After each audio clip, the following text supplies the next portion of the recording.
பெரிய எழுப்புதலின் செய்தி அவங்களுக்கு கொடுக்கல. ஆனா உங்க உள்ளான மனதை தேவனுக்கு நேராக திருப்புறதுக்கு சின்ன சில ஆலோசனையை சொல்லிட்டு போறேன். உங்க வாழ்க்கையில உங்க ஆவிக்குரிய பலனை திருடுறது உங்க வீண் வார்த்தைகள். ஒரு பெண்ணோடு கூட கண்ணியமா சுருக்கமா பேசுனா உறவு கடைசி வரைக்கும் நிலைச்சிருக்குது.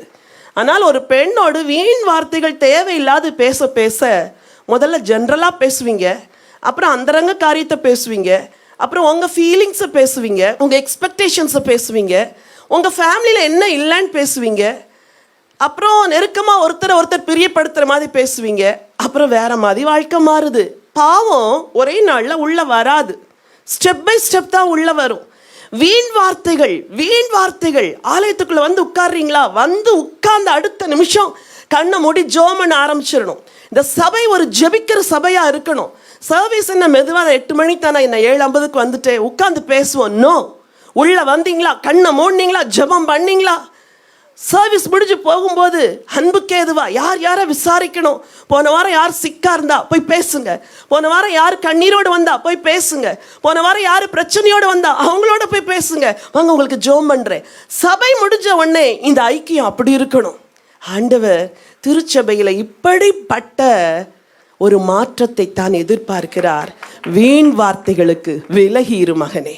முக்கியமா வாலிப பிள்ளைகளை சொல்றேன், இவை வீணான சாட்டிங்ஸ், வீணான வார்த்தைகள், வீணான கான்வர்சேஷன் விலகு. நீ முறைமைக்கு நீ ஏற்ற மகளா இல்லைன்னு சொன்னாலும் பரவாயில்ல, விலகி இரு. உன்னை குறித்த தரிசனங்கள் நிறைவேறும். ஹல்லேலூயா. நீ விசுவாசமும் நல்மன சாட்சியும் உடையவளாயிரு. நீ வீண் வார்த்தைகளுக்கு விலகிரு. பைபிள்ல சில வார்த்தைகளை குறித்து சில வசனம் சொல்லுது. நீதிமொழிகள் 14:23 வெறும் வாய்ப்பேச்சு ஒன்றுக்கு உதவாது அப்படின்னு ஆண்டவர் சொல்றாரு. நீதிமொழிகள் 13:5 பொய் பேச்சை கர்த்தர் வெறுக்கிறார் அப்படின்னு சொல்லுது வேதம். 1 தீமோத்தேயு 6:20 கொஞ்சம் வாசிங்க. உன்னிடத்தில் ஒப்புவிக்கப்பட்டதை நீ காத்துக்கொண்டு சீர்கேடான வீண் பேச்சுகளுக்கும் ஞானமென்று பொய்யாய் பெயர் பெற்றிருக்கிற கொள்கையின் விபரீதங்களுக்கும் விலகு.